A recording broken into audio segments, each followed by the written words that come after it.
I never met him. I've been to a few of his games, but never met him, and it's makes my day. You know, when you see people that you watch on TV all the time with not just good programs, but I mean good people and good coaches, and you hear a lot about. So it was fun.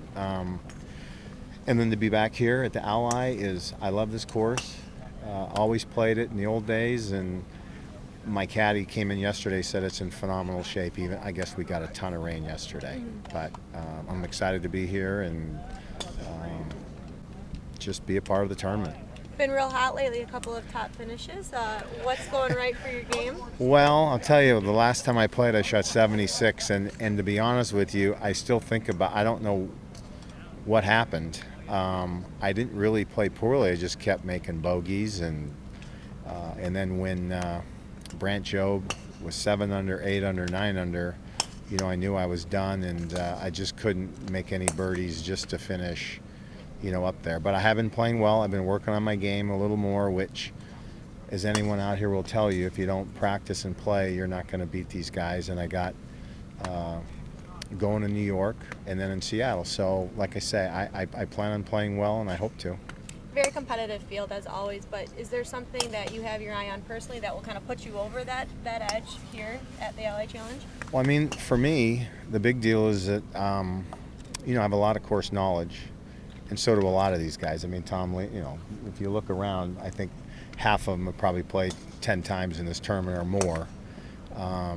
But I think really the big challenge is, you know, how you're doing yourself. I can't stop Scott McCarron from shooting 65 tomorrow, and if he shoots 65, you know, I better shoot 67 or 68, because anything worse than that, you're in big trouble after one round. It's pretty quick events with 54 holes, but you know, on the other hand, if you come out and play a hot round, you should be there on Sunday, and if you have a good Sunday, you have a shot at winning. But the challenge really is just playing good every single round and having some hot streaks, which you can do here. And gotta just get back to Tom Izzo, as he's one of our local guys. I mean, Tom Izzo's Tom Izzo, Michigan State is Michigan State, but what made you a fan of his? You know, people always ask. I grew up in Seattle. I do like UW, which is Washington. I went to school at Houston, which we had great basketball programs when I was in school. But there are very few schools I dislike, unless I dislike the person that's bothering me, like some guys with Florida or Florida State who are very proud of their schools, and I tease them a little bit. But you know, Michigan State's playing basketball. You know it's going to be a good game, and you know he's going to make it exciting, and he's a great coach. So, like I said, never met him. I have been to a few of his games with Jim Nantz, who we were talking about, and I have seen him. But just, you know, to run over and say hi real quick, not to bother him, just say hi. And he's got a good team, he said, next year, so he's looking forward to the season. And that's basically it for me. I'm a sport nut. And if I was playing anywhere else and went up to Urban Meyer, who's not coaching anymore, it'd be fun to say hi to him, too. Very cool. Thank you. Okay. Last year on Sunday, you talk about making those runs. Obviously, you shot that 65 last year on Sunday. I mean, obviously, you could do it too. I mean, what do you feel like you got to do to maybe get into that rhythm again this week? Yeah, I didn't even know what I shot here last year or where I finished.